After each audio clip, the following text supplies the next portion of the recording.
Today's COPD. So, according to the Global Initiative for Chronic Obstructive Lung Diseases, the 2023 report, COPD is defined as a heterogeneous lung condition characterized by chronic respiratory symptoms such as dyspnea, cough, and sputum production due to abnormalities of the airway such as bronchitis or bronchiolitis or emphysema that causes persistent, often progressive airflow obstruction. So, COPD includes emphysema and chronic bronchitis only. Emphysema is defined as the presence of permanent enlargement of the air spaces distal to the terminal bronchioles, which is accompanied by the destruction of their walls and without obvious fibrosis. Chronic bronchitis is defined clinically as the chronic productive cough for 3 months in a year for at least 2 successive years in any patient. PFT in COPD. So in chronic bronchitis, the FEV1 will either be normal or decreased, whereas in emphysema, it will be decreased. FEV1 after bronchodilator will be increased or there will be no change in chronic bronchitis. And similarly in emphysema also. Residual volume will either be normal or increased in chronic bronchitis, but it will be increased in emphysema. Total lung capacity will be normal in chronic bronchitis and increased in emphysema. The diffusion capacity, that is the DLCO, will be normal in chronic bronchitis but decreased in emphysema. Spirometric classification of COPD by Gold. Stage 1 is mild severity. The FEV1 and FEV1 by FVC ratio will be less than 0.7 in all 4 stages. But the FEV1 percentage will be more than 80% in stage 1, which is mild. In stage 2, which is moderate, the FEV1 percentage will be 50 to 80%. Stage 3, which is severe, it will be 30 to 50%. And stage 4, which is very severe, it will be less than 30%. Bedside lung function test. Subrassus breath holding test. This is to assess the cardiopulmonary reserve of the patient. So the patient is asked to take deep inspiration and hold the breath as long as possible. Normal is more than 40 seconds. Less than 25 seconds is decreased ventilatory capacity. Less than 15 seconds is poor cardiopulmonary reserve. Snyder's match blowing test. This reveals the expiratory capacity and the maximum breath holding capacity. So this is performed by lighting a candle and it is kept in front of the patient at a distance of 6 inches. The patient is asked to blow the candle with the mouth open without pursing the lips. If the patient is not able to blow at 6 inches, the MBC is less than 100 liters per minute and the FEV1 will be less than 1.6 liters. If the patient is able to blow at 9 inches, the MBC is more than 150 liters. And if they are able to blow at 3 inches, then MBC is almost 50 liters per minute.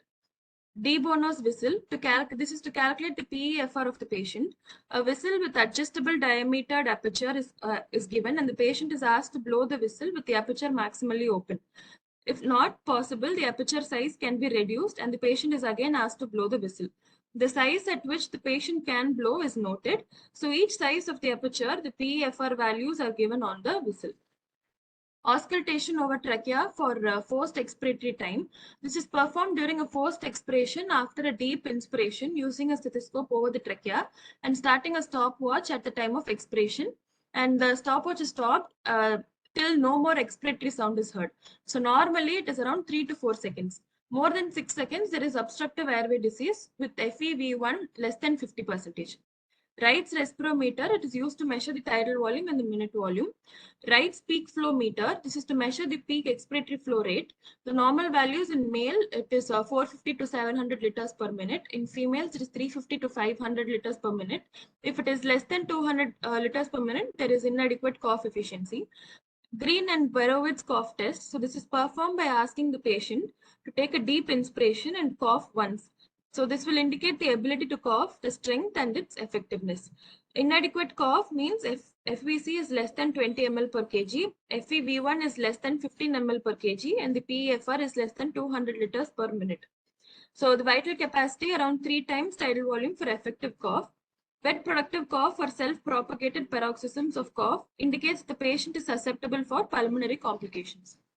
These tests, 5 deep inspirations and expirations are asked to take by the patient. Then the patient is auscultated between the shoulder blades posteriorly to determine the presence or absence of wheeze. Single breath count test. So the patient is asked to count out loud numbers from 10 onwards after maximal inspiration. So 50 or more is normal. If less than 15, there is severe decrease of the vital capacity. Shapiro et al. Scoring system. So expiratory spirogram where the FVC percentage plus FeV1 by FVC if more than 150, then the scoring is 0.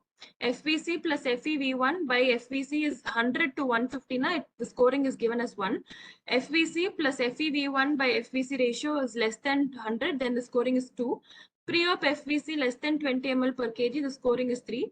And post-bronchodilator FeV1 by FVC less than 15, then the scoring is again 3. CVS normal score is 0. Controlled hypertension, recent MI without sequelae more than 2 years, the scoring is 0. Signs of CCF scoring is given as 1. CNS normal scoring is 0. Confusion, disorientation, uptended, spasticity, agitation or bulbar malformation, the scoring is 1. Significant muscle weakness or paraplegia or hemiplegia, the scoring is 1. ABG, if it is normal, scoring is 0. If the partial pressure of CO2 is more than 50 and the partial pressure of O2 is less than 60, then the scoring is 1. pH more than 7.5 or 7.3, then again the scoring is 1. Post-op ambulation within 36 hours, scoring is 0. Bed confinement for more than 36 hours, scoring is 1.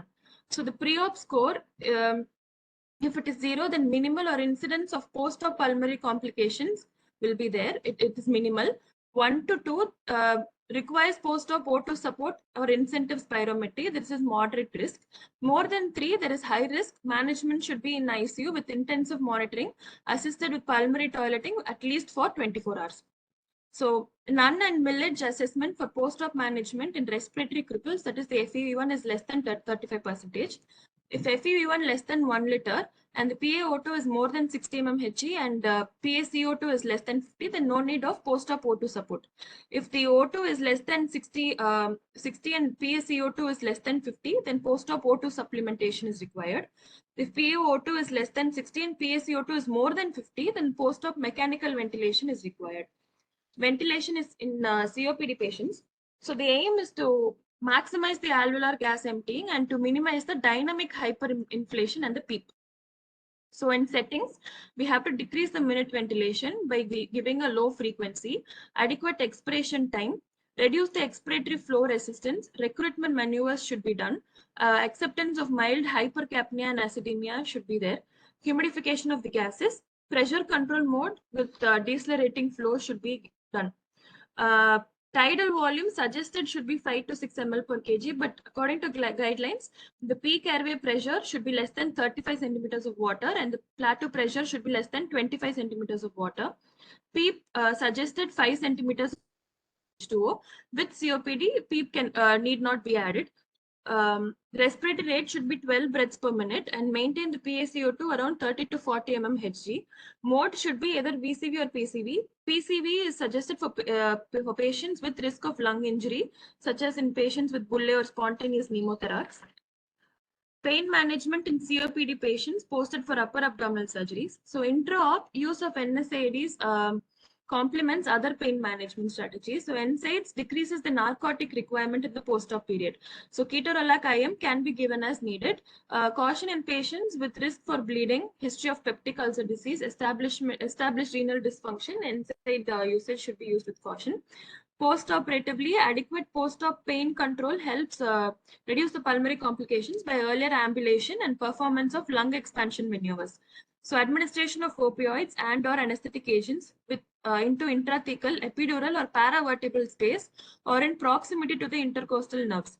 In upper abdominal surgeries, epidural analgesia had lower rates of pulmonary complications with a shorter duration of hospital stay. Epidural catheters can be placed at a thoracic vertebral level.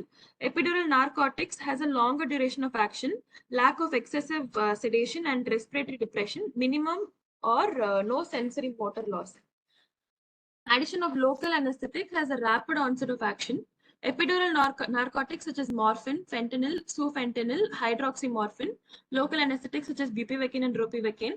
Post-op pulmonary complications around 24% in patients receiving epidural analgesia has been recorded. Patient controlled analgesia and epidural analgesia are superior to on-demand anesthesia. Epidural hematoma, though a rare complication, can occur in patients receiving low molecular weight heparin. There's something called as a fast track protocol. So this regimen includes early mobilization, enteral nutrition, epidural analgesia, or intercostal analgesia. So these had fewer post-op pulmonary complications. Thank you. Very good. Again, a very beautiful presentation. This sort of presentation gives me the opinion that you have read the topic, try to understand it, and then formulated your answer. That should be the way you should prepare your answers. So that clearly shows what he wants to present. He has taken the topics, subheadings from the question itself, like what is the PFT status like in COPD, what is the method of pain management, and what are all the things that you have to. But one thing, when you mentioned about the ventilatory settings, did you mention about the IE ratio in COPD patients? The expiratory ratio should be more than inspiration. Did you mention that? Yes, sir. I don't think so. You were mentioning about pressure control. You were mentioning about idle volume. You were mentioning about plateau pressure, peak airway pressure. But probably I didn't listen or not. What I don't know. I was expecting the IE ratio also, which is very important in COPD for elimination of CO2. So normally we give a prolonged expiration, 1:3 or even 1:5 at sometimes, depending upon the obstructive airway disease severity. That is the only thing I found. If at all you have mentioned, well and good. If not, you have to add that in your answer.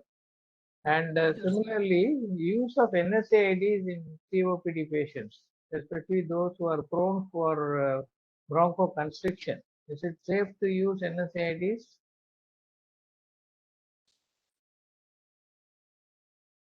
Have to be used with caution because it Caution, can cause. yes. So the only NSAID which is accepted for use in any type of patient with the possibility of bronchoconstriction, it is the safest among the NSAIDs. I think I have mentioned it in the earlier class and during discussion with COPD case. Ibuprofen, sir. Ibuprofen, correct, exactly. Ibuprofen is supposed to be the safe NSAID which can be used without stimulating or precipitating a bronchoconstriction. So that is the only point. And what about the tab block and rectus sheath block? Because this is abdominal, upper abdominal surgery, specifically mentioned in the question. What is the role of tab blocks and rectus sheath block? Especially tab block, do they recommend it now for abdominal surgeries? Or is it losing its importance? Nerve blocks can be used with little risk, sir. Pardon? Nerve blocks can be given. Not nerve block, tap block. I am talking about tap, TAP. This is all called facial plane blocks. No, they are not called nerve blocks. Tap block or rectus sheath block, they are called facial plane blocks. This is not a nerve block. Tap block nowadays, they say it gives only the somatic pain relief from the surface. But if there is any extensive visceral procedure, it doesn't block the visceral sensation. So tab block is mainly for just like infiltrating local into the wound. So it can give the pain block at the skin and the subcutaneous tissue level. It cannot block the visceral pain. Okay, so that is the disadvantage nowadays they find with tab block. If it is simply for the pain relief from the suture line, then tab block is good enough. But if it is an extensive, for example, you do a gastrectomy and then using a midline incision, then the post-op pain will not be that good. Pain relief will not be that good with tab block alone. And similar to that, rectus sheath block also blocks only the skin pain, the suture line pain. So if you want visceral pain also, you have to go for paravertebral or you have to go for epidural. That is the plan that you have to make beforehand. And as you rightly mentioned, when the pain relief is quite good in post-op, COPD patients can be mobilized early. The lung pulmonary complications are much less because they can cough effectively even with an abdominal incision, and so the post-operative pulmonary complications are very much reduced. So I don't think I have to add anything more to this presentation. Wonderful, congratulations. Thank you, sir. Anyone else have got anything to say or any questions to be asked? You can raise your questions now.